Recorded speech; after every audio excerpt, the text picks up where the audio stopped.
Michael Kitchen is Louis Mazzini, and Harry Enfield plays the Gascoigne family in Kind Hearts and Coronets, adapted for radio by Gilbert Travers Thomas from the Ealing Comedies screenplay by Robert Hamer and John Dighton. Kind Hearts and Coronets.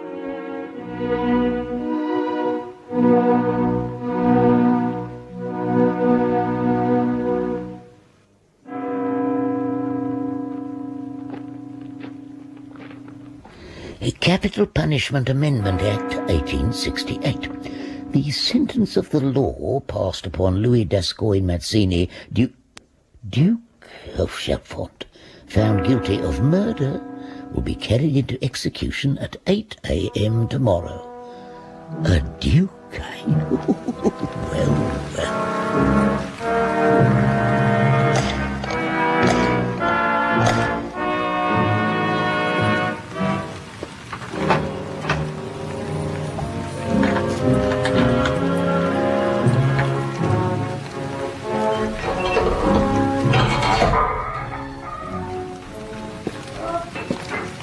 Good evening, Mr. Elliot. Good evening, Warder. Nice drop of rain? Yes, oh yes, indeed. Just sign the book, if you will. Yes. Been keeping you busy, Mr. Elliot? Oh, just nicely, you know. This one we've got for you tomorrow is something special. Oh, yes, very much so. Even after all my years in the profession, I'm quite looking forward to him. There you are, Warder. Thank you. Well, I must be getting along. The governor in? Yes, he's expecting you. Oh, well, good night. Good night, Mr. Elliot. Usual cup of tea at 7? Oh, please. Good evening, Governor. Well, Elliot, this is a very terrible occasion. Yes, it is indeed, sir. Even my lamented master, the great Mr. Harry himself, never had the privilege of hanging a duke. Quite. What a finale to a lifetime in the public service. Finale? Oh, yes. I intend to retire. After using the silken rope, never again to be content with hemp. Quite. Do you wish to have a look at the Duke? Just a glimpse. An idea of size and weight, you know. Quite. How will he approach it? I should think as the calmest you've ever known. Noblesse oblige, doubtless. A difficult client can make things most distressing. Some of them tend to be very hysterical and so inconsiderate. Well, Colonel, considering the importance of the occasion, I shall retire early. The last execution of a duke in this country was very badly bungled. Well, that was in the old days of the axe, of course. Quite. I almost forgot. You must forgive my ignorance, but when we meet in the morning, what is the correct form of address? Your lordship? Your Grace. Really?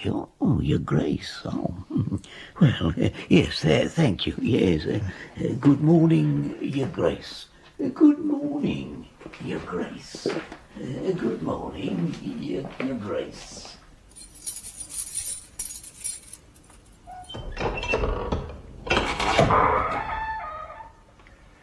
Good evening, Your Grace. Oh, good evening, Colonel. Will you have a glass of wine? Thank you, no. I called to inquire whether you had any special wishes for breakfast. Well, just coffee and a slice of toast, thank you, and perhaps a few grapes.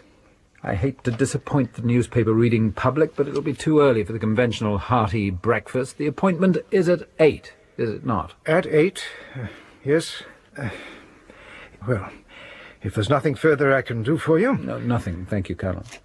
Unless, Your Grace? this quill, it scratches abominably as I write. Of course. I'll have another sent down from my office. Thank you. We shall have the opportunity of making our adieus in the morning, I presume. I regret to say, yes. Good night, Your Grace. Good night, Colonel.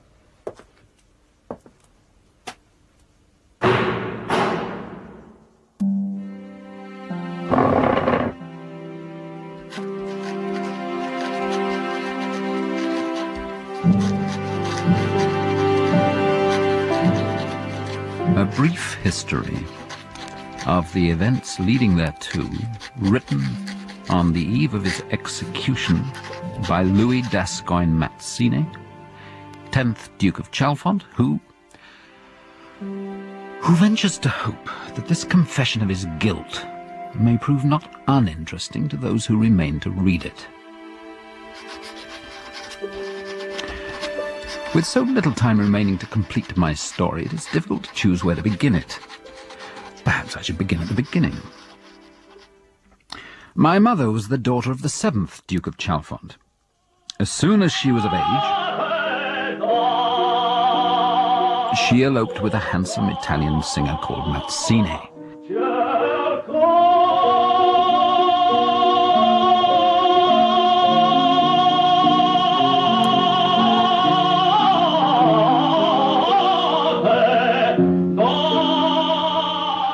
Thus exchanging the medieval splendours of Chalfont Castle for the modern conveniences of number 73 Balaclava Avenue, London's south-west, where, after a decent interval, I arrived on the scene. Oh, che bello, Cicino piccolino, bellissimo. Amore mio carino, caruccio.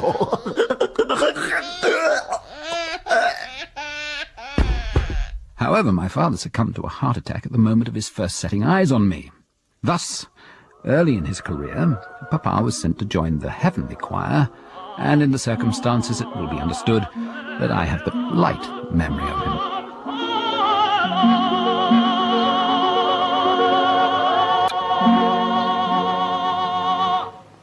Reduced to an even deeper poverty by my father's death, Mamma swallowed her pride and made an effort of reconciliation with her family.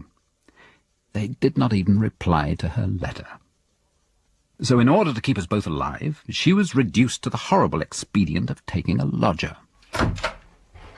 And this is the sitting room, Mr. Perkins. Well, Mrs... I think we might come to some arrangement. Say, 25 shillings a week? Thus, protected by Mamma's small annuity and the weekly contributions of Mr. Perkins, I passed from infancy to childhood in an atmosphere of family history and genealogies until I knew the descent of the House of Chalfont by heart. The dukedom had been bestowed by Charles II on Colonel Henry d'Ascoyne for services rendered to His Majesty during his exile. Sire. Later, for services rendered to His Majesty after his restoration by the Duchess. Oh, sire. The title was granted the unique privilege of descending by the female as well as the male line. It was therefore theoretically possible that via Mamma I might inherit the dukedom. Mamma scraped and saved and sent me to the best school she could afford. In view of my present predicament, one little incident there occurs to me as amusing. Lionel Holland, what is the 6th commandment? Come now, surely you know what the 6th commandment is. Someone else then. Sibella. I know, please. Louis Mazzini. All right, tell us. Thou shalt not kill. No, in those days I never had any trouble with the 6th commandment. As to the 7th, I was hardly of an age to concern myself with it, although I was old enough to be in love. Sibella, for that was her name, and her brother were my only friends, and we grew up together. In their case, Mamma relaxed her objection to my associating with the local children. At least their father, Dr. Hallwood, was a professional man. But alas, those carefree school days soon passed, and when I was 17, Mamma decided to have a serious talk with me. Now, Louis, the time has come to think very carefully about your future. well, it should be quite easy to get a job. Not a job, dear, a career. Now, who do we know who could help us? Well, we don't really know anyone except the family, and they don't know us. Well, the least we can do is to try once more. I shall write to Lord D'Ascoyne. He can surely do something in that bank of his. Bank, Mamma? This is a private bank, Louis dear. They don't pass money over the counter. The letter was duly dispatched, and this time we did get an answer. Madam, I am instructed by Lord Ascoyne to inform you that he is not aware of your son's existence as a member of the Gascoigne family. Signed by his secretary. It's very stupid of him, of them all, not to admit your existence when one day you might be Duke of Chalfont. Oh, it's a very big might, Mamma. There must be at least 12 people before me. Stranger things have happened. I don't wish to be unchristian, but in view of their attitude, I could almost wish those 12 people should all die tomorrow. Oh, all except one, Mamma, because you must be Duchess of Chalfont before I'm Duke. No, it'll have to be a job and not a career after all, Mamma. I'm afraid so, Louis. But, oh dear, a Gascoigne in trade. Even potential dukes have to eat. Mr. Perkins, our lodger now for nearly 15 years, did his best to be helpful. Well, Louis, I've had another chat with Mr. Parsons, our manager. He says you can start any time you like. I suggest Monday week. Thus, the possible future Duke of Chalfont became what was known as a general draper's assistant, and this humiliation continued for 2 dispiriting years.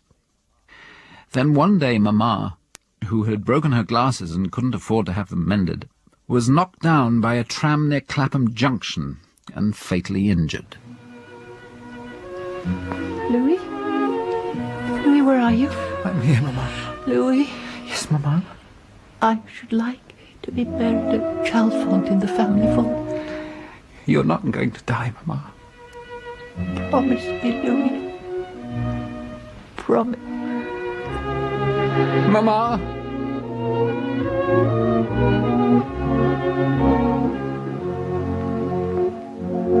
I wrote to the Duke of Chalfont, informing him of Mamma's dying wish.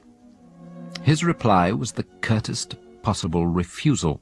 2 days later, Mamma was buried, and standing by her poor little grave in that hideous suburban cemetery, I made an oath that I would revenge the wrongs her family had done her. It was no more than a piece of youthful bravado, but it was one of those acorns from which great oaks are destined to grow. Even then, I went so far as to examine the family tree and prune it to just the living members, of which there were no less than 12.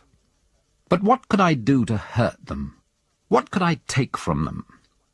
Except, perhaps, their lives. I even speculated as to how I might contrive it. But there were other more urgent problems. Mamma's tiny income came from an annuity, and had died with her. The problem of how to live on 25 shillings a week was solved for me by an invitation from Dr. Hallwood and lodge with them. It was galling to accept that the statements of outpour foundation should the certainty of seeing Sibella every day was too tempting to be refused. Galling to accept. Well, but the I'll let you into a secret. It was my idea. Oh. Who's that? I've got to go out. Who with? Lionel Holland. Will you remember him? He's rather dull, but his father's very rich. I'll see you at supper. The next few years brought many such heartaches, but they also brought promotion. I decided that if I was to be a draper, at least I would not be a suburban draper, so I migrated to a larger, modern store which had just been opened in the West End, at the gigantic salary of £2 a week. Every lunchtime I went to the reading room of the public library to see how my inheritance was proceeding. Sometimes the deaths column brought good news. Ah, excellent. Sometimes the births column brought bad news. Oh. The advent of twin sons to the Duke was a terrible blow. Fortunately, an epidemic of diphtheria restored the status quo almost immediately, and even brought me a bonus in the shape of the Duchess, who succumbed at the same time as her children. But the Duchy of Chalfont was not all-absorbing. There were other matters to concern me of a more personal nature. That summer, the Hallwoods gave a party. Wow, that's the last of them, thank heaven. Oh, what an evening. Well, I thought it was a very nice evening. It may have been for you. Oh, it's awful being a woman, having to dance with a lot of dull men. Laugh at their jokes while they're treading on your feet. I didn't tread on your feet. You're not dull, and your jokes are funny. Well, thank you. Sibella? Sibella, will you marry me? Oh, Louis, of course not. And do get up. On your knees like that. You may be half Italian, but even so, you do look silly playing the stage lover like that. Oh, I look silly, do I? Yes. Very. Do I still look silly? No. Now will you marry me? No. Why not? Because I just said I'd marry Lionel. Oh, you can't. Why not? Well, he's a clod. He's not a gentleman. Oh, listen who's talking. Whoever heard of a gentleman blacking the lodger's boots? That's a wicked thing to say. Just because Mamma was poor. Lionel will be very rich one day. Well, I might be a duke one day. Pigs might fly. No, I might. Really, I might. You see, Mamma was the daughter of the 7th Duke of Chalfont. Oh, yes, I know. Well, when you are a duke, you just come and show me your crown, or whatever it is called, and then I'll feel awfully silly, won't I? Yes, you will. Anyhow, I'm going to marry Lionel. And now I'm going to bed. Good night, Louis. If there was a precise moment at which my insubstantial dreaming took on solid purpose, that was it. The Gascoignes had not only wronged my mother, they were the obstacle between me and all that I wanted. There were then some 8 people between me and the dukedom, all seemingly equally out of reach. It's so difficult to make a neat job of killing people with whom one is not on friendly terms. I was almost resigned to its being an impossibility when one afternoon, at a moment when my thoughts were furthest from the subject, fate took a hand. If you've nothing better, these will have to do. No, I'm afraid not, sir. All right. Will a couple do, Priscilla? Thank you, Charles. These London shops are so far behind Paris in this sort of thing. Parcel them up quickly and we'll take them with us. Charge them to my account. Yes, sir. What's the name? Mr. Gascoigne. At last I was face to face with one of them. This was the son of Lord Gascoigne, the banker, whose refusal to help me towards a more dignified career had led to my present ignominious occupation. In my excitement and anger, I listened openly to their conversation. I booked rooms at Crookshanks at Maidenhead. I thought we'd go down late on Friday afternoon and stay until Monday. Are you sure it's safe? It's the most discreet place I know. Oh, you've been there before, then? No, of course not. What I mean is... Hey, you! Yes, sir? Get on with that parcel and never mind what we're talking about. Don't you dare talk to me like that. You think I'm interested in your idiotic conversation? Oh. If you want to add impertinence to your eavesdropping, we'll soon see about that. Send for the manager. The upshot was that I was dismissed on the spot. I decided to repay him in kind by dismissing him with equal suddenness from this world. His conversation had told me where I could probably find the opportunity to kill him, and Dr. Hallwood's dispensary could, I thought, provide me with the means. With a week's wages I had received in lieu of notice, I invested in suitable apparel for Maidenhead, and booked a modest single room at Crookshanks. That evening, after dinner, I took a stroll through the hotel in search of my quarry, and found them having coffee and liqueurs together on the terrace. I decided to take the bull by the horns. Do forgive me, haven't we met somewhere before? I don't think so. Well, that's funny, because I could have sworn I knew your face. Were you at Monty last year? The year before. Ah, that must be it. Won't you and your companion join me for a drink? Thank you, not this evening. We're rather tired. Yes, of course. I deprecated their retiring so early, but it was hard to blame them, for weekends, like life, are short. The next morning, I waited for them to come down. And the next afternoon. But they didn't appear the whole day, nor the morning after. I no longer felt sentimental. The weekend was nearly over, and I could hardly expect Providence to offer me so promising a chance again.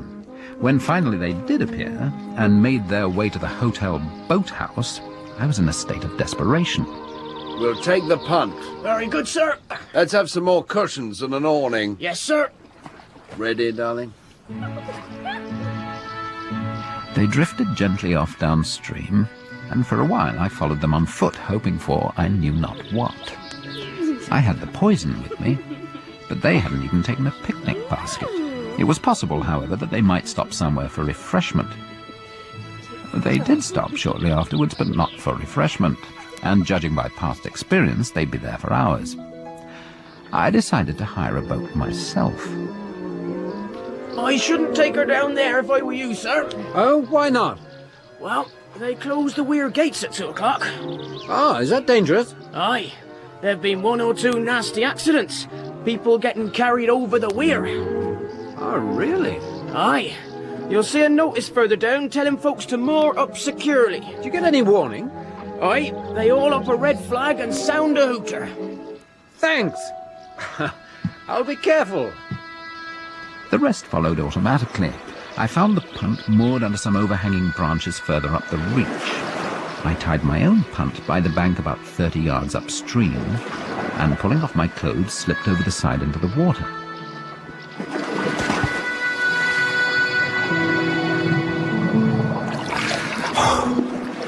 My positioning was perfect, and it took me but a second to untie the clumsy granny knot by which Mr. Gascoigne had secured the punt to its pole.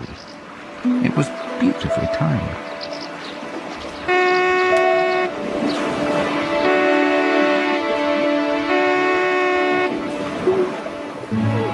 Charles, we're moving. We're in heaven.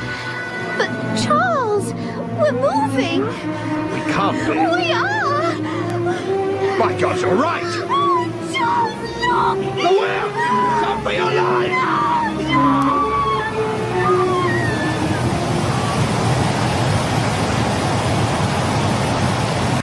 I was sorry about the girl, but found some relief in the reflection that she'd presumably during the weekend already undergone a fate worse than death.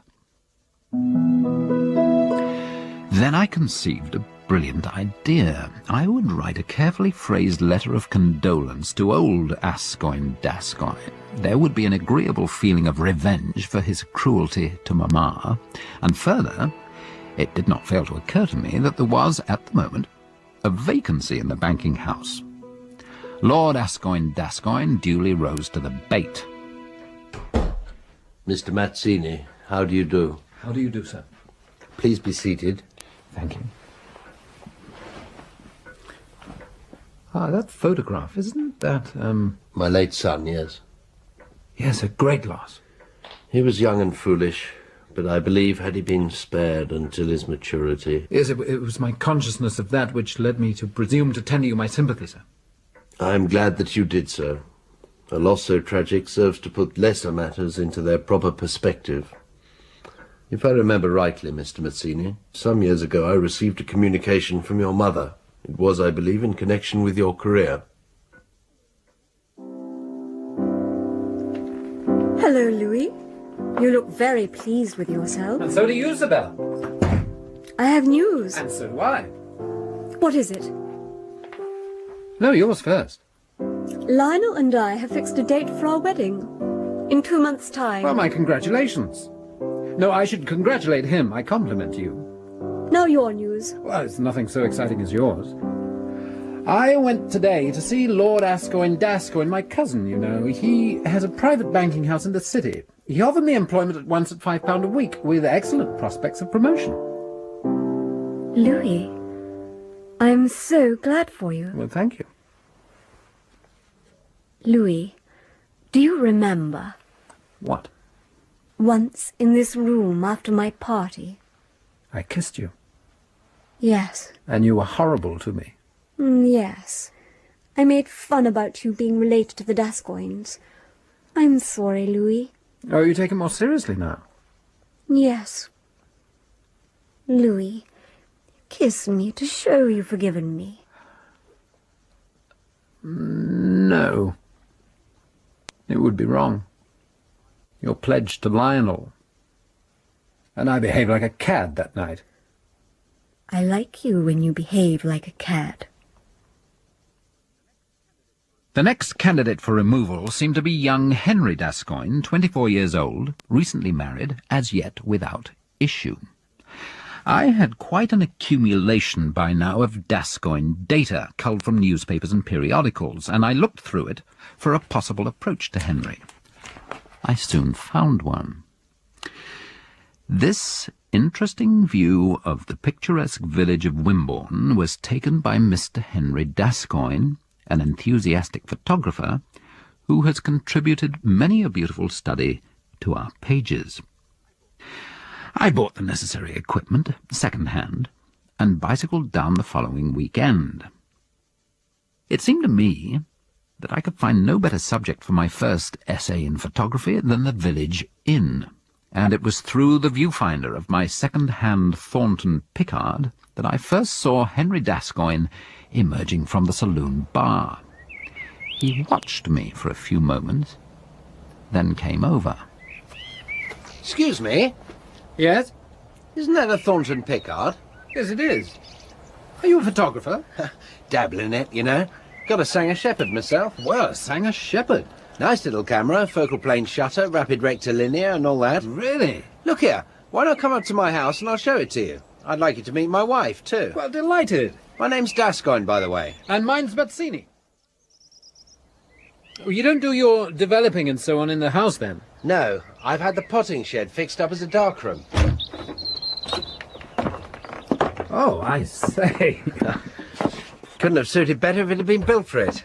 Had the equipment sent down from town. There's everything to hand. Developer dishes here, toning bath here, whole plate enlarger. This is perfect.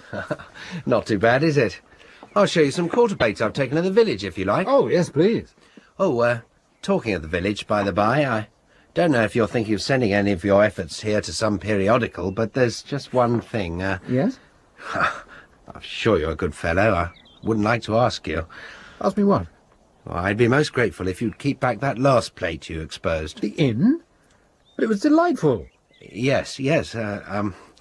No, the fact is my wife has views about such places, so I never go in them, you understand. Well, naturally, I wouldn't dream of embarrassing you. I knew you were a good fellow. The mental picture of his wife that I formed from Henry's words left me unprepared for the charm of the woman I was to meet. She was as tall and slender as a lily, and as beautiful. You'll take some sherry? Well, thank you. My husband and I never touch alcohol, but we see no reason on that account to enforce our views on our guests. I could well understand Henry's visits to the village inn. Mrs. Gascoigne was beautiful, but what a prig she was. I wondered how to ingratiate myself with her, and decided to attack, on her own ground, with her own weapons. I'm afraid we can offer you only a simple luncheon, Mr. Mazzini, but if you would care to stay, we should be pleased to welcome you at our table. You're most kind, but I feel I should not intrude. It is no intrusion. Well, I'm afraid it is. May I explain? Please do. It was only when your husband told me his name that I realized that I'd come by chance into the most embarrassing situation. My mother, you see, was a member of the Gascoigne family. She married, as they thought, beneath her, and from that day they refused to recognize her or my existence. I feel, therefore, that although in the circumstances you might hesitate to say so to my face, you and your husband would prefer not to receive me at your table. Perhaps you'd be good enough to explain matters to your husband for me, and I shall naturally leave the neighbourhood at once. Mr. Mazzini, please sit down. Oh, well. You have exhibited the most delicate feelings. I know nothing of the history to which you refer, but I have often felt that the attitude of my husband's family has failed to move with the times, that they think too much of the rights of nobility and too little of its duties. How true?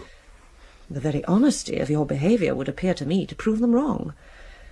Was Lord Tennyson far from the mark when he wrote, "Kind hearts are more than coronets, and simple faith than Norman blood"? I hope you won't stay to luncheon. My impersonation of a man of striking character was such a resounding success that Mrs. Gascoigne invited me to spend the following Saturday to Monday with them.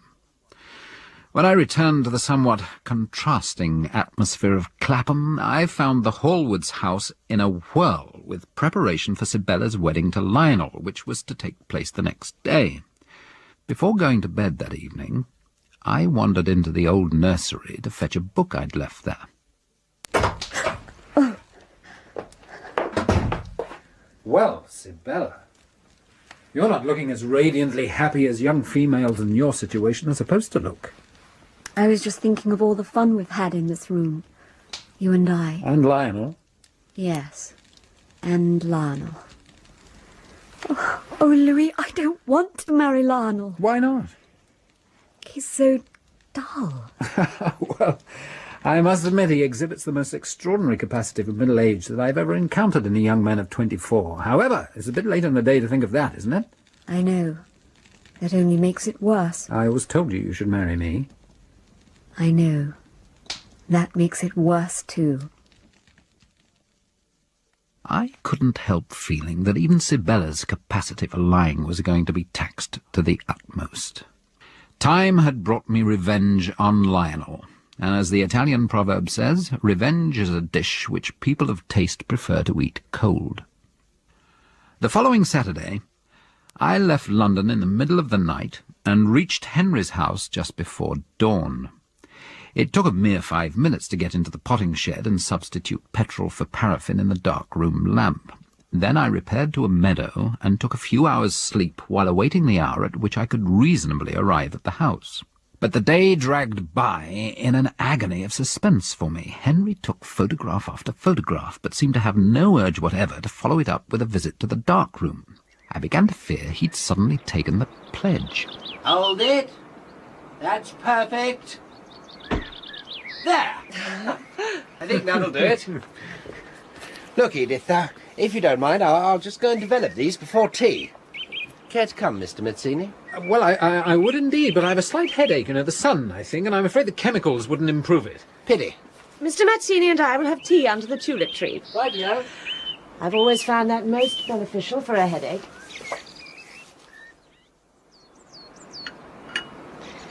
With milk, Mr. Mazzini? Please. Thank you. Mr. Mazzini. Yes? I hope you will forgive me speaking to you on a more personal matter, but it worries me that Henry should spend so much time on his hobby that he's little left for any more useful activity. Has he never shown any wish for a career in politics? None. Nor any other ambitions? One only. To win a prize at the Salon of Photography in Brussels. Can you smell something burning, Mr. Mazzini? Well, I expect they're burning some leaves at the bottom of the garden. But they can't be at this time of year. Oh, look! The potting shed's on fire. Henry! No, you stay here. I'll go. Henry! Henry! Henry! Needless to say, I was too late. The funeral service was held in the village church at Chalfont prior to interment in the family vault. Mrs. Gascoigne, who had discerned in me a man of delicate sensibility and high purpose, asked me to accompany her on the cross-country journey. The occasion was interesting in that it provided me with my first sight of the Gascoignes en masse. Interesting, but somewhat depressing, for it emphasized how far I had yet to travel. There was the Duke, Ethelred, whose wife and twin sons had fortunately died of diphtheria.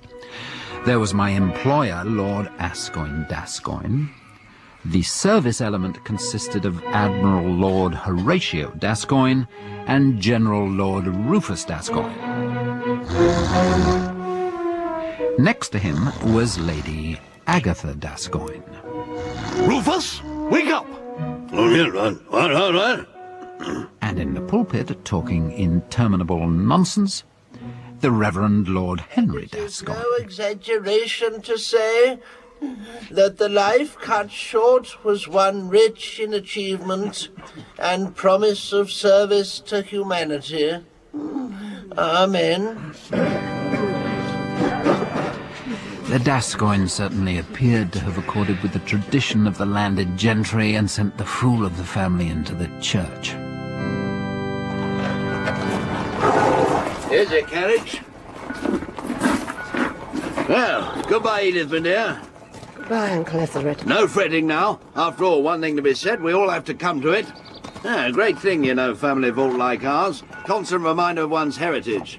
Now, take this newfangled cremation nonsense. Who wants to see his nearest and dearest put in an incinerator? I think, sir, Mrs. Gascoigne should leave. The wind is turning cold. Ah, as Mrs. Gascoigne thinks best. I'm glad we had Cousin Henry to take the service. Boring old ass, but it keeps the thing in the family, what? People getting strange ideas these days. Had a fellow write to me not so long ago, wanted to bury his mother here, from Tooting or somewhere. Start letting strangers in, the place will be full up. No room for us, eh? I privately promised him that I would make it my business to see there was room for him. Uncle Ethelred is not the most tactful of men. Well, I could gladly have struck him. Thank you for intervening when you did. Oh, no, not at all. The house will be so empty when I get back. And yet he will be in it everywhere. I find the thought of life there hard to face. Well, must you stay there? A new environment? I must. For one reason, if no other. They'd say I was running away. But there was truth in all these rumours. Rumours? In the village, there's been gossip. They say Henry drank in secret. No. They even say that that was the cause of the accident. Well, I'm sure that Henry would never have professed one thing and practiced another. I, too, am sure. Otherwise, I think I could not survive. We have a long way to go. Try to sleep a little. Sleep does not come easily. Please try. I was conscious that a new obsession was about to join the one that I should wear the coronet of the Duke of Chalfont. It was that Edith Gascoigne should wear that of the Duchess beside me, and I resolved to embark upon her courtship as soon as a decent period of mourning should have elapsed. A day or so later, my plans were materially advanced as the result of an unforeseen but highly agreeable conversation with my employer, Lord Gascoigne. Mazzini. Yes, sir. I've watched your progress here with great care. In view of that, and in order that you may be able to adopt a style of living befitting a member of the Gascoigne family, I've decided to appoint you my private secretary at a salary of £500 per annum. Lord Gascoigne? Thank you, sir. I left the Hallwards house and took a bachelor apartment in St. James's. Clapham no longer held Sibella's presence to compensate me for the tedious journey between the suburbs and the city. Anyhow, it would be vastly more convenient for her to visit me in my new surroundings. Louis, it's very wrong of me to visit you here. Why? A married woman calling on a bachelor. A dangerous bachelor. In his apartments. I? Dangerous? These things only become wrong when people know about them. This is a very discreet apartment. That's why I chose it. So that young women could call on you in safety. So that one young woman could. How did you know she'd want to? I hoped. And how did you enjoy your honeymoon? Not at all. Not at all? Not at all. And how was Italy? Oh, impossible. Every time I wanted to go shopping, Lionel dragged me off to a church or picture gallery. He said he wanted to improve his mind. He has room to do so. I should reprove you for saying unkind things about him, but I can't. Oh, Louis, I think I've married the most boring man in London. In England? In Europe. Oh, the Italian men are so handsome, but I can never get away from Lionel for a moment. Oh, but I was forgetting. You're Italian. Half? Louis, I can speak frankly to you, can't I? Well, if not to me, to whom? I shall go mad. Already, when he touches me, I want to scream. When you touch me, Louis, I want power. Oh, what am I doing? You know very well. You're playing with fire. At least it warms me. I must go. Lionel is dining at home tonight. And where is Lionel dining tomorrow night? With some business acquaintances. Ah, and where are you dining tomorrow night? Here. Here. Poor little imprisoned bird. Well, she was welcome to come and flutter her wings with me. I could think of many more disagreeable ways of killing time, pending the arrival of the moment when the conventional decencies would permit me to make my declaration to Edith. As to the other undertaking, I had not forgotten or forgiven the boredom of the sermon at young Henry's funeral, and I decided to promote the Reverend Lord Henry Gascoigne to next place on the list. I therefore assumed the garb and character of a colonial bishop spending his vacation making a collection of brass rubbings from country churches.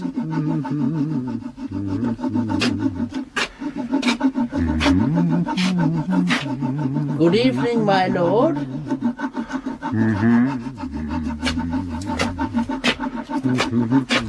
Good evening, my lord. Yes? Oh, good evening. As I was just taking a rubbing of this most interesting brass. An ancestress of my dear late wife. Allow me to introduce myself. Henry Gascoigne, rector of this parish. Septimus Wilkinson, Bishop of Matabeleland. I'm spending my vacation taking a cycling tour around your beautiful country churches. Ah, have you noticed our clerestory? Yes, exquisite. The corbels are very fine. Perhaps your lordship would permit me to show you one or two other things in which we take a pride. Oh, I should be most interested. Our most notable features, of course, are the Gascoigne memorials. Indeed. Every member of the family, to a cadet branch of which I have the honour to belong, is buried here in the family vault. Oh, I see. The church is exceptionally endowed also with items of architectural interest. You will note that our chantry displays the crocketed and finial ogee, which marks it as very early perpendicular. The bosses to the pendant are typical, and I always say that my west window has all the exuberance of Chaucer without, happily, any of the concomitant crudities of his period. Oh, yes, quite. Now we approach the front. Ah, the front. At last he did as I had hoped and invited me to dinner. The Reverend Lord Henry was not, I am glad to say, one of those newfangled parsons who carry the principles of their vocation uncomfortably into private life. My lord, the port is with you. Thank you.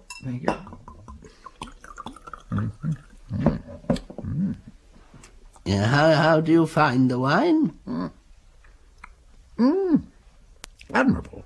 Coburn 69. No finer year, in my view. My doctor, though, is of a different opinion. And what does he favour? Total abstinence, I regret to say. Dear me. Would you care for a cigar? Thank you. Excuse me, while I get you one. No, my doctor is continually warning me about the state of my arteries. But I say to him, what possible harm can there be in one glass of an evening?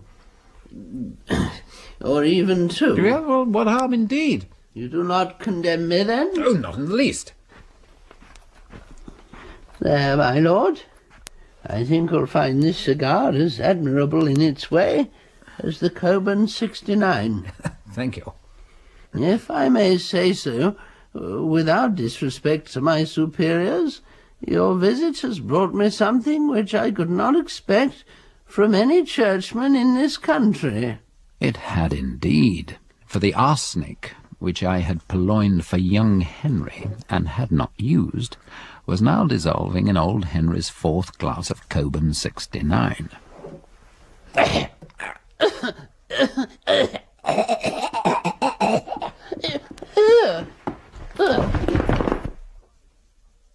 On my return to London, I decided to proceed methodically with the elimination of the remaining minor obstacles. Lady Agatha Gascoigne was a pioneer in the campaign for women's suffrage. Votes for women! Votes for women! Down with male tyranny! with the inconvenient consequence that Lady Agatha's public appearances were invariably made under the watchful eyes of the Metropolitan Police. And when she was not making public appearances, she was in prison, and still more inaccessible. Secret plans have been made for Lady Agatha to celebrate her latest release from Holloway by ascending in a balloon and dropping a shower of leaflets over Whitehall and the West End. On hearing of this, I had a brainwave.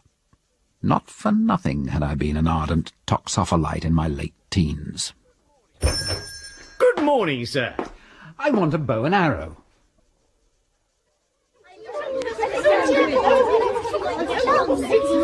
Pass the leaflets up one bundle at a time. That's right. Steady on the ropes now. No, dear, that's the ballast. Steady, Miss Harbottle. Pull on the ropes now. Keep the basket level. Nonsense! Cut the anchor! Anchor's away!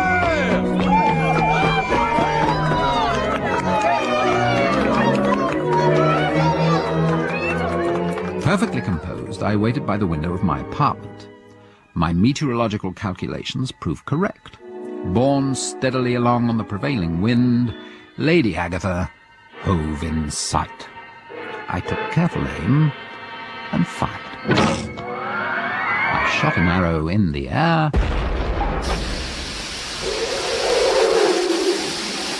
She fell to earth in Berkeley Square. Admiral Lord Horatio Gascoigne presented a more difficult problem. He scarcely ever set foot ashore, and I was beginning to feel that this task was beyond even my ingenuity when he was conveniently involved in a naval disaster, which arose from a combination of natural obstinacy and a certain confusion of mind, unfortunate in one of his rank. Full speed ahead. In this fog, sir? Full speed ahead, Captain. But Admiral Gascoigne... Am I in command of this ship, or you, sir? I am, sir. Full speed ahead. Destroyer on the port bow, sir. Bring her to port, Captain. Surely you mean starboard, sir? Port.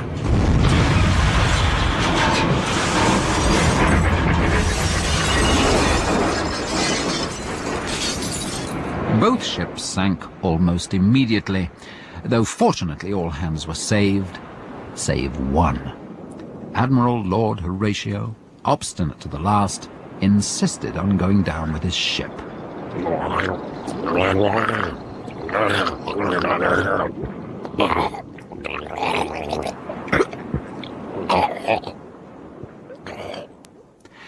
General Lord Rufus Gascoigne, on the other hand, who never tired of demonstrating how he'd fought the most calamitous campaign of the South African War, was a fairly easy proposition.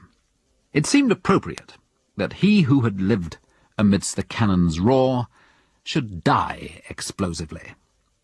I therefore concealed in a pot of caviar a simple but powerful homemade bomb, and through the post I sent caviar to the General. Caviar! I wonder who sent that. Good stuff. You used to get a lot of it in the Crimean. One thing the Ruskies do really well. What was I saying? When you were a subaltern, sir? Ah, gad, yes. We weren't wet nurse then, I can tell you. Stood me in good stead in the last war. You remember at Spine Cop? Enemy concealed behind a small copse here. 24-foot dug in here. Suddenly they charged. Downhill. I held our guns fire until I could see the whites of their eyes. Assume this pot of caviar is the battery. Then I gave the order, fire!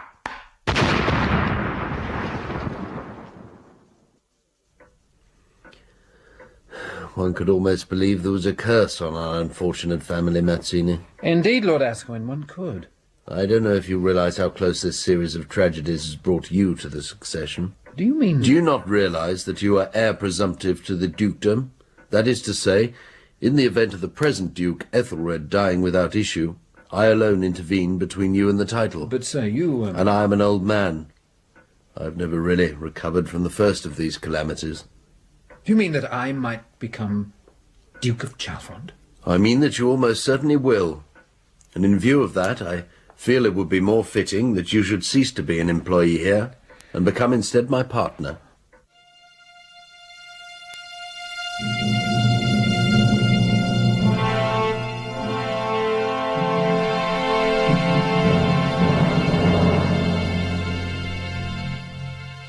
One of my first tasks as partner was to interview Lionel, who came cap, or rather silk hat, in hand.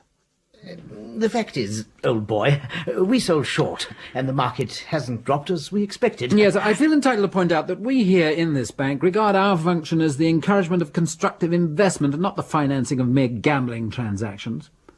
I know, old boy, but it's like this. At the same time, however, we're generally prepared to give a client a second chance. We will renew at 3.5%. 3.5%? Isn't that a bit steep? It would have delighted me to refuse him. However, a bankrupt Lionel could hardly have continued to support Sibella in her extravagances, and I had no wish to do so myself, especially as I judged that the time was now ripe to make a move in the matter of Edith Gascoigne. Mrs. Gascoigne, I'm now going to say something presumptuous, and you must order me from your house if you wish. It is this. If you should ever feel that the constant support of a devoted admirer would be of assistance to you, I should be most honoured if you would permit me to offer you my hand in marriage. Mr. Mazzini, this is a shock. I am most touched, most grateful. But I could not consider even the possibility of remarrying. Yes, of course you're right. I've spoken too boldly, and do forgive me far too soon. Please only regard what I have said merely as something to draw upon should you ever feel so inclined. Sibella was waiting for me when I got back. I was pleased to see her, for while I never admired Edith as much as when I was with Sibella, I never longed for Sibella as much as when I was with Edith. I'm afraid I'm late. Have you been bored? No. I've been looking into the fire and thinking. What about? Oh, how we used to roast chestnuts around the other fire, and what a lot has happened since. Such as? How you told me not to marry Lionel because you might be Duke one day, and how I laughed at you, and how I married Lionel, and now you very nearly are a Duke. We are much better off as we are, you and I. It's all very well for you to say that. You're not married to Lionel. Let me get you a glass of wine. Thank you, Louis. The advantage of our association is that we see each other when we want to, and we're not obliged to see each other when we don't want to. We don't see each other as often as I'd like to. You've been away the whole weekend. Yes, I had to go. Where? I think you'll find this Madeira very much to your taste. You haven't answered my question. Oh, to see Mrs. Gascoigne, the widow of that cousin of mine who was killed. All your cousins seem to get killed. I really wouldn't be in the least surprised if you'd murdered them all yourself. Oh, goodness me, how clumsy of me, I'm sorry. Louis. Whatever made you say that? Just silliness. Well, if you promise not to tell anyone, I'll let you into my guilty secret. I did murder them all. I've suspected it for a long time. What's she like? Who? Mrs. Gascoigne. Oh, she's, tall, slender. Beautiful? Yes, I suppose some people would call her beautiful. Would you? I suppose so. Never really thought about it. What would you say if she asked you about me? I'd say you were the perfect combination of imperfections. I'd say that your nose was just a little too short, your mouth just a little too wide, but yours was a face that a man could see in his dreams for the whole of his life. I'd say that you were vain, selfish, cruel, deceitful. I'd say that you were adorable. I'd say you were Sibella. What a pretty speech. I mean it. Come and say it to me again. Shortly afterwards, my employer had a stroke. There was little that could be done, and the doctor gave him a month at the most to live. I was glad, after all his kindness to me, that I should not have to kill the old man. Soon, the only obstacle between me and my inheritance would be Duke Ethelred himself. I could lay no plan for disposing of him, as the life he led within the great stone walls of Chalfont Castle was a closed book to me. I was gloomily examining the problem for the 100th time as I awaited one day the expected arrival of Sibella at my apartments. Coming! Good afternoon, Mr. Mazzini. Mrs. Gascoigne. I was passing through St. James, and I thought I would take the opportunity to call on you. Well, was that wise? Discreet. There are some conventions which must be governed by individual circumstances. Surely it is safe for a woman to visit a man of your reputation. No, it is of your reputation that I'm thinking. Without being inhospitable, I'd be happier if your visit were not a long one. But please, do come in. Thank you. I appreciate the scrupulousness of your motives. I have, anyhow, only one important matter to speak of. And that is? I have thought a great deal about what you said to me at our last meeting, and I've reconsidered the offer you made to me. Thank you again for it, and accept it gladly. Oh. You, robbed me of words. I think, however, we should make no announcement for 3 months at least. Well, as you think best. Do you not think, though, that perhaps Uncle Ethelred, as head of the family, should be told at once? Perhaps so. Yes, I'll write to him. Goodbye, Louis. Goodbye, Edith. You leave behind you the happiest man in London. This was not a piece of news which I was looking forward to breaking to Sibella. She had no rights in the matter, but women have a disconcerting ability to make scenes out of nothing, and to prove themselves injured when they themselves are at fault. A day or so later, I received a letter from Lionel. He requested an interview with me at his house on a matter of some delicacy. I was somewhat perturbed, for 9 times out of 10, what is referred to as a matter of some delicacy is, in point of fact, one of extreme indelicacy. 2 days later, therefore, I made the tedious journey to Bayswater. It was typical of Lionel that he should live on the wrong side of the park. Always admired the sporting way in which you took Sibella marrying me and not you. Some fellows would have taken it very differently. But may the best man win, you said. And when I won, you behaved like a gentleman. You sure you won't have a drink? No, thank you. Never during the day. I thought, as you had been keen on Sibella at one time, and you and I are old friends, I'd ask you to help us. Help you? Oh. I told you, some time back, business hasn't been going so well. Since then, it's gone worse. I'm bankrupt. So I said to myself, why not talk to my old pal, Louis Mazzini, who we used to have such jolly times with round the old nursery fire, roasting chestnuts. Well, I'm afraid your memory is deceiving you. By no stretch of the imagination could you and I be described as ever having been pals. Huh? And if I remember correctly, we detested each other cordially from the first day we met, with a detestation which increased with our years. Always thought of you as a pal. Always have done. That's why I said to myself... No, it's only fair to warn you that any further expense of breath on this subject will be a complete waste of time. You know what you're doing. Condemning me to death. What do you mean? It's the only way out for me. Do away with myself. Look, if you knew how absurd these histrionics sound... I'm insured. At least the little woman will be provided for. Oh, don't be ridiculous. Louis, I appeal to you. On my knees, I appeal to you. Not for my sake, but for the sake of the little woman. Oh, please rise from that absurd position. All I can say is I think you're a cad. A selfish cad. Let me remind you of a little not-so-ancient history. When I was a draper's assistant, and you a rich father's son, you showed me no kindness. Now our positions are reversed, and you come whining to me for favours. Draper's assistant. That's right.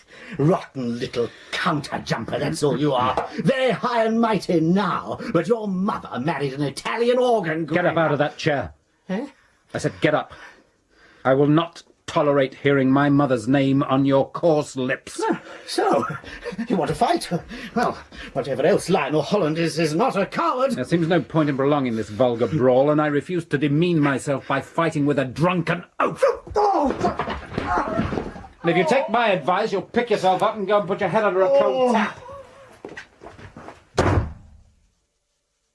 When I got back to my apartment, I took a bath and decided to relax for half an hour and efface this disagreeable scene from my memory. I was not allowed to relax for long. Sibella! Oh, Louis. Really, Sibella, you do choose the most unusual hours to visit a fellow. Well, you better come in. I'm sorry to worry you when you must be so busy, but I have a piece of important news. Bad news. I thought you ought to know at once. Lionel has found out about us. About my coming here. Oh, really? Yes. Oh.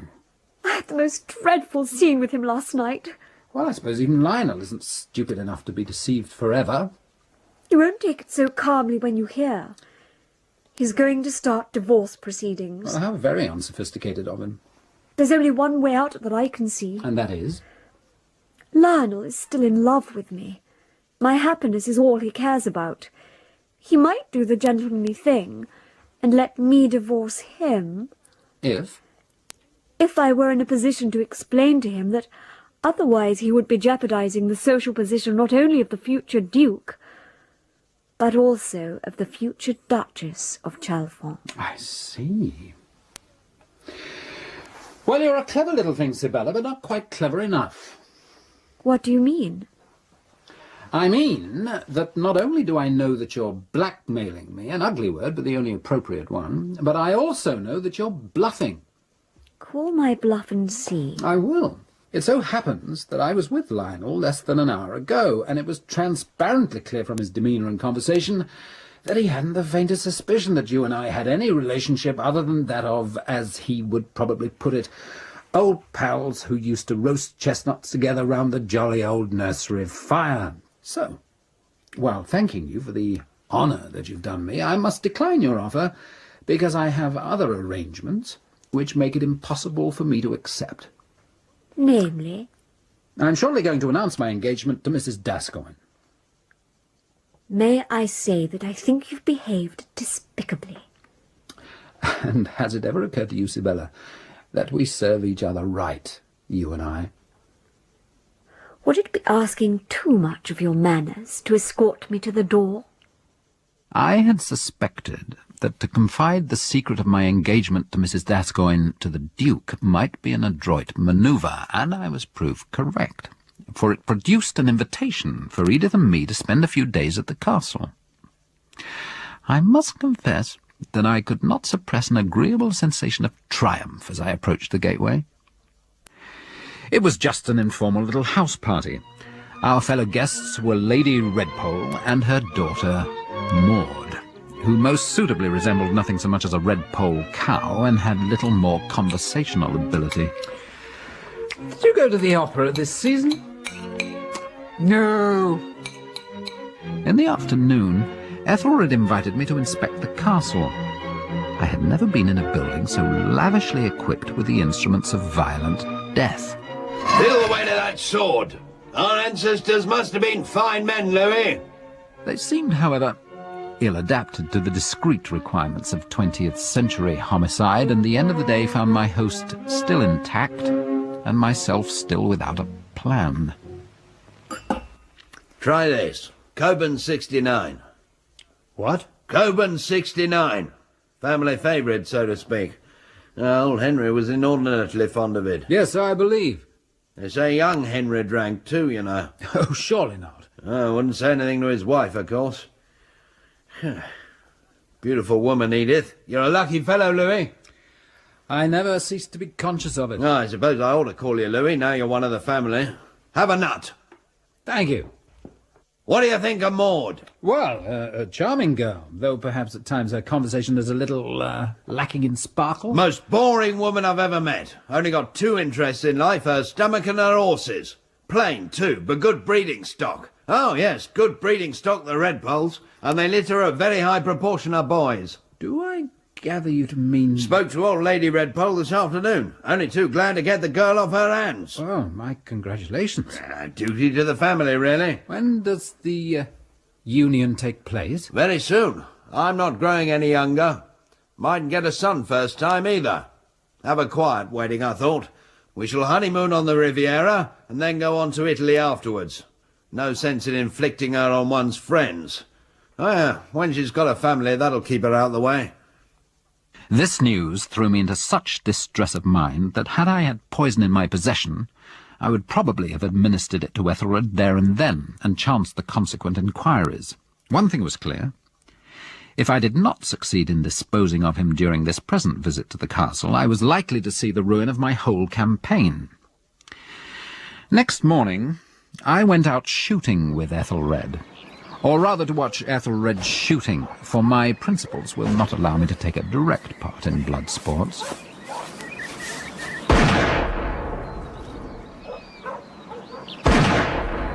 Ah, left and a right, by gad. What do you think of that, Louis? Remarkable. Morning, Your Grace. Been round the traps yet, Hoskins? Not yet, Your Grace. Don't go that way, sir. Oh, why? Got a trap set there, sir. Oh, my God, so you have. Well, I shouldn't like to get caught in that. What's it for? Been losing so much game lately. Had to start setting the man traps again. Place is stiff with poachers.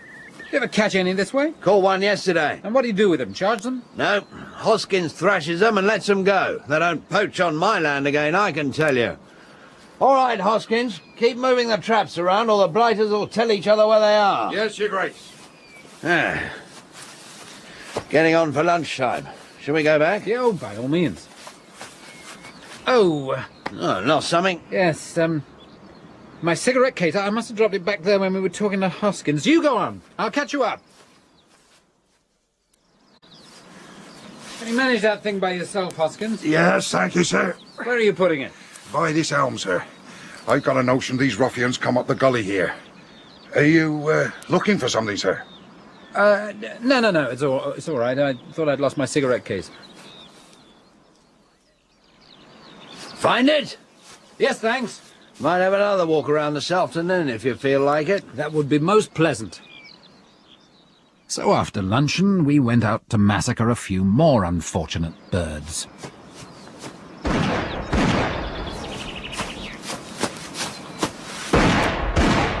Ah, blasted birds. They seemed to get up rather quickly, didn't they? What do you mean? As though they were disturbed. Listen. What? What is it? Over there. I heard something. Someone moving through the bracken. Another poaching ruffian. By the gully. Blowed if I can see anything. He may be lying doggo. Try a bit further to your left. Not here? By the tree. Pretty certain it came from there. Ah! Blasted! Oh. What's happened? One of these blasted traps. Hoskins must have moved them round. Louis, get me out of this. Hurry up, man! Be quiet, Ethelred. I want to talk to you for a minute. What's the matter?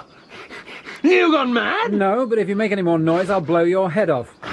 By the time anyone's heard the shot, I shall be running back towards the castle shouting for help. I'll say that you stepped on the trap, that your gun went off accidentally as it fell, so be quiet. To spare you as much pain as possible, I'll be brief. And when I've finished, I shall kill you.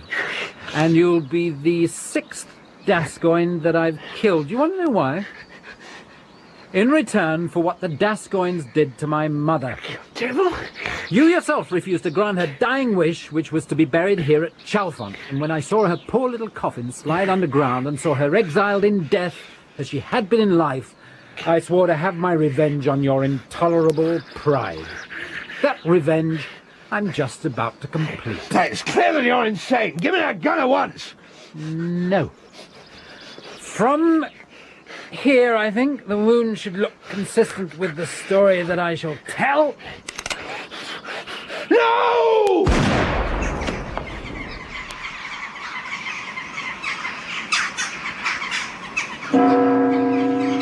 And so Ethelred, 8th Duke of Chalfont, duly came to his place in the family vault. There were few Gascoignes left to mourn him. My employer, Lord Gascoigne the banker, who was 9th Duke of Chalfont for the shortest possible period, having expired of shock on hearing that he'd succeeded to the title. And so I became the 10th Duke of Chalfont. And one evening, a few weeks later, an affecting little feudal ceremony took place to welcome me into residence at the castle.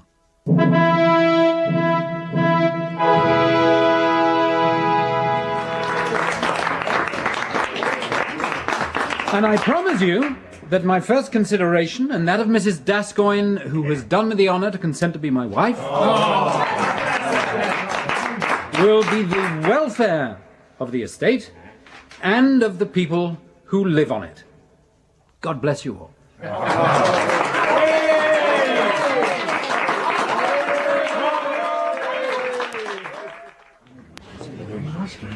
The Sprocket Farm, lot, Your Grace. Good evening. Pennyman, Your Grace, from Sprocket's Farm, and Mrs. Pennyman. Your Grace. How do you do? My son, Tom. And do you work at Sprocket's Farm, Tom? Yes, Your Grace. Oh, aye, he's a good lad. Mr. Wyvold, Your Grace, chief herdsman at Sprocket's Farm. Oh, yes, I've heard of you, Mr. Wyvold. Oh, thank you, Your Grace. Mr. Burgoyne. Sprocket's Farm? No, Your Grace. I'm from Scotland Yard. Scotland Yard? A matter of some delicacy. The blow was so sudden that I found it hard to collect my thoughts. And as I walked away from the great hall, I wondered which of them could it be. Young Gascoigne? Henry? Ethelred? The parson? The general? Lady Agatha? Or could it be all of them? Now, you are, I take it, His Grace the Duke of Chalfont. I am. I am Detective Inspector Burgoyne of the Criminal Investigation Department, and I hold a warrant for your arrest on the charge of murder. Murder? Of murdering Mr. Lionel Holland at... Murdering? Whom? Mr. Lionel Holland at number 242 Connaught Square, Bayswater, on the 17th of October last. Utterly bewildered, I tried to fathom what series of events could conceivably have led to this not very amusing irony. I could only suppose that Lionel had actually carried out that drunken threat of suicide. But how then had the blame fallen on me? Time alone, and the trial, would reveal the answer. Seeing no reason to forego any of the available privileges of my rank, I exercised my right to be tried before the House of Lords.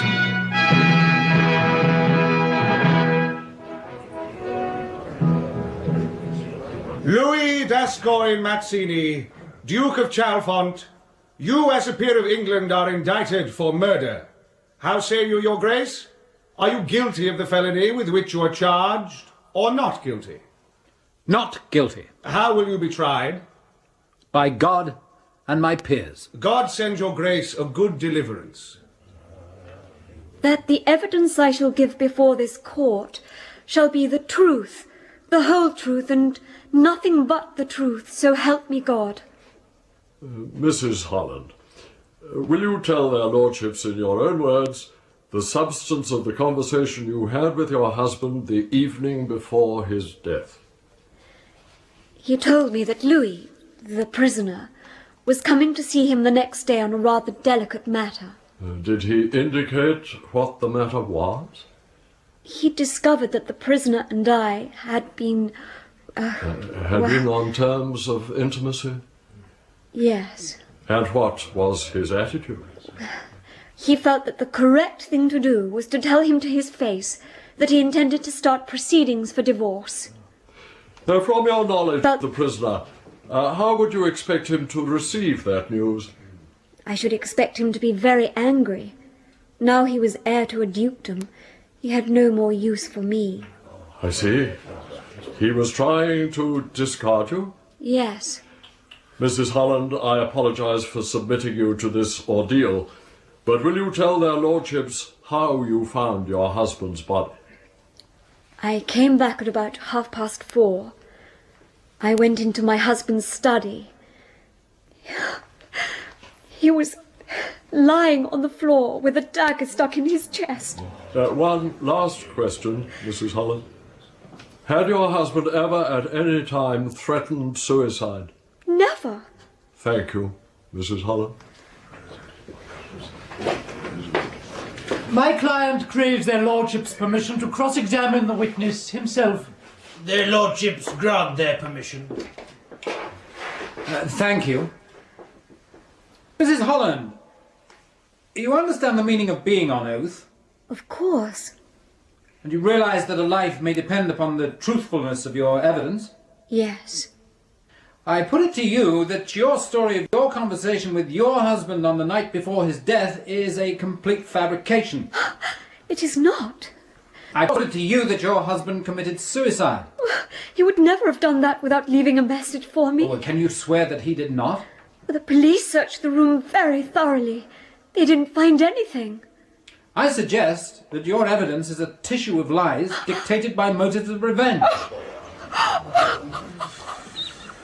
It is not! It is not! I presume that the prisoner has some purpose in these submissions other than that of distressing the witness? My purpose, my lord, is to determine the truth. That, your grace, is the whole purpose of this assembly. Shall be the truth, the whole truth, and nothing but the truth, so help me God. You are Edith Gascoigne Mazzini, Duchess of Chalfont. I am. When and where did you become the wife of the accused? Yesterday morning in Pentonville Prison. I wanted to publish irrevocably before the whole world my faith in his innocence. I wanted to show by my marriage that, though he was led astray, as I believe, by that innate kindliness and courtesy of his, which made it so hard for him to rebuff the advances of a woman, I nevertheless regard him as a man to whom I can happily entrust the remainder of my life. I am not alone in these opinions of him. My late husband, Henry, and his late uncle, Ethelred, the 8th Duke, both, unfortunately, unable to testify today.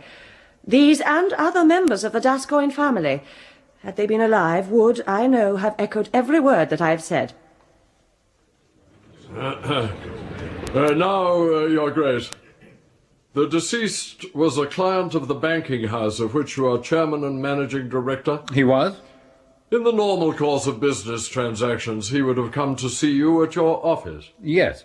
Instead of which, he asked you to go to his house? Yes. He invited you to his house to discuss business, and you asked their lordships to believe that? Yes. In the course of this business discussion, he burst into tears, fell on his knees, and threatened suicide. Yes. Is that usual in business discussions? Not usual, no. But it happened on this occasion? Yes. And you asked their lordships to believe that? Yes. Then this business discussion became so heated that blows were exchanged and he made a murderous attack on you? Yes. Is that usual in business discussions? No. But it happened on this occasion? Yes. And you asked their lordships to believe that? Yes. Very well. You've heard of cases of a jealous husband and his wife's lover coming to blows? Yes. Frequently? It is one of the clichés of the cheaper kind of fiction. I put it to you that in this case it happened not in fiction but in fact. I put it to you that it did not. I put it to you further that being unaware at that time of your future wife's forgiving nature, you assumed that if you were cited in a divorce suit, it would ruin your chances of making this advantageous match with a wealthy and beautiful woman. No, not at all. Still, you were proposing to discard Mrs. Holland? No. Even though you were about to be married to the other lady?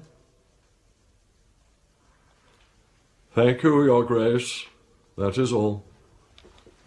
I must confess to feeling quite intrigued as to the decision of my peers. My lords, having justly considered your verdict, the question for your lordships is this.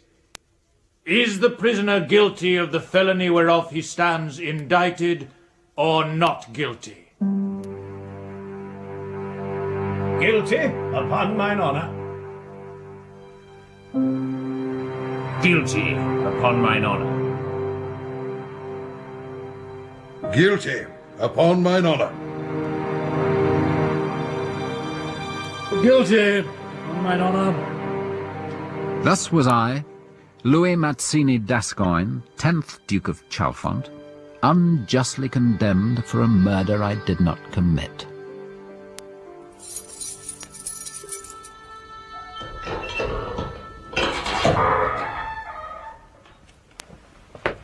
You have a visitor, Your Grace. My wife? No, Your Grace, a Mrs. Holland.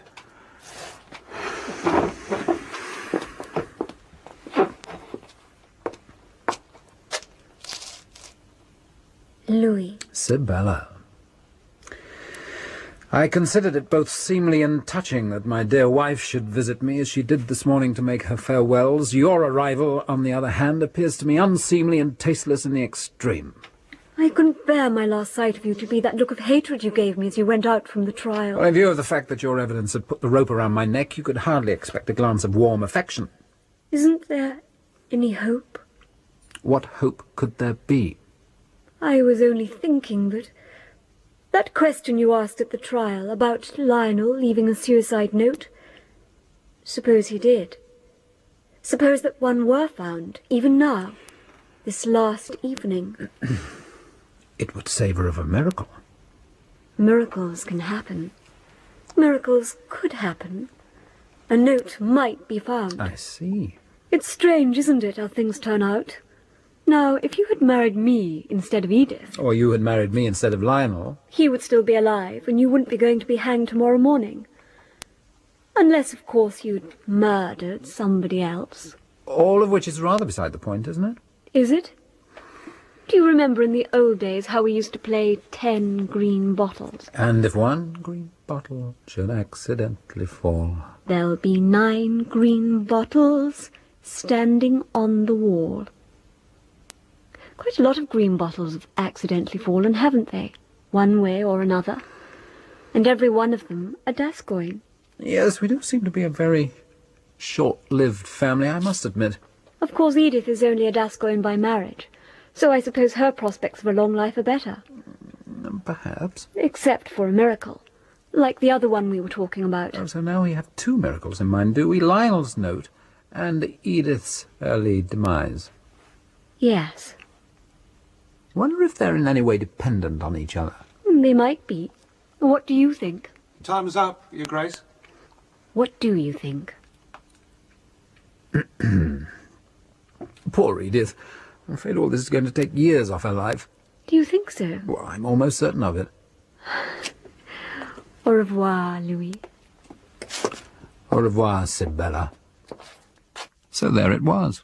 She would find the note, if I, in return, would murder Edith. What could I do but accept? After all, I could always decide afterwards which of these 2 green bottles would accidentally have to fall. Dear Edith, would be captivating Sibella. How different they were, and how well I knew each of them. Or so I thought. But the night has gone by, and nothing has happened. Signed under my hand this 8th day of August 1902, Louis Gascoigne Mazzini, Duke of Chalfont.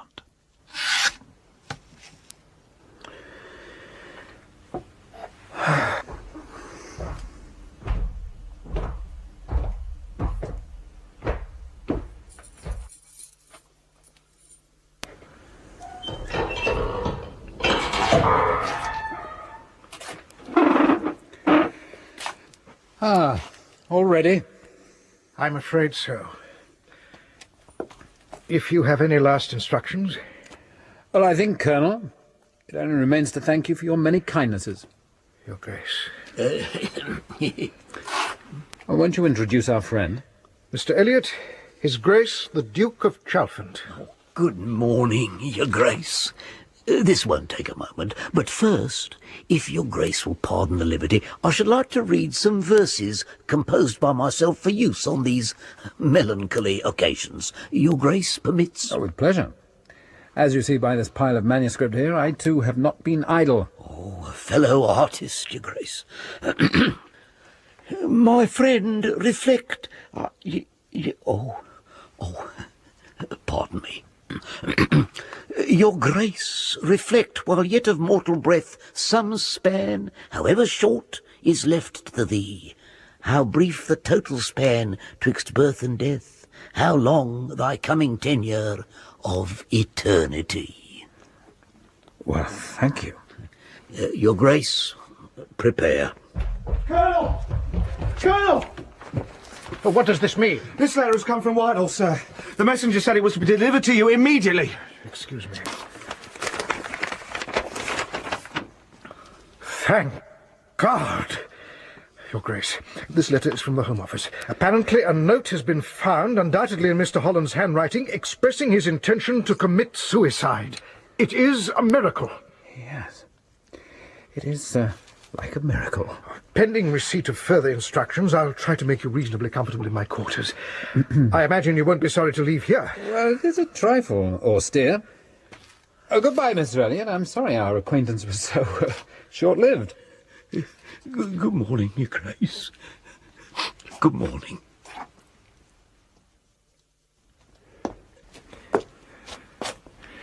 Well, I'm gratified to think that the Home Office lost no time in ordering your immediate release. Poor Elliot. If he'd not insisted on reading that abominable poem, he'd have had me neatly dangling at the end of his rope before the news arrived. Undoubtedly, yes. He was so looking forward to it. I understand, Your Grace, from the men on duty outside, that a large crowd awaits your leaving. Well, having robbed them of the pleasure of my death, the least I can do is to let them see me alive. Including, by the way, not only Her Grace the Duchess, but also Mrs. Holland. Oh, I see. How does the song go? How happy could I be with either, were t'other dear charmer away? Goodbye, Colonel. Goodbye, Your Grace. All right, Warder. Open the gate.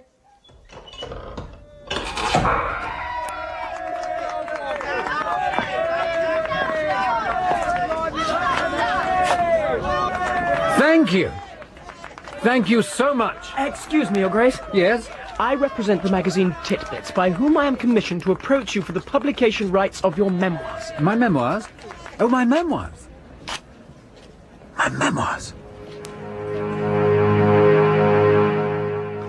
A brief history of the events leading thereto, written on the eve of his execution by Louis Gascoigne Mazzini, 10th Duke of Chalfont, who ventures to hope that this confession of his guilt may prove not uninteresting to those who remain to read it. Oh, well... Yes, Your Grace? Your memoirs? My God. My memoirs.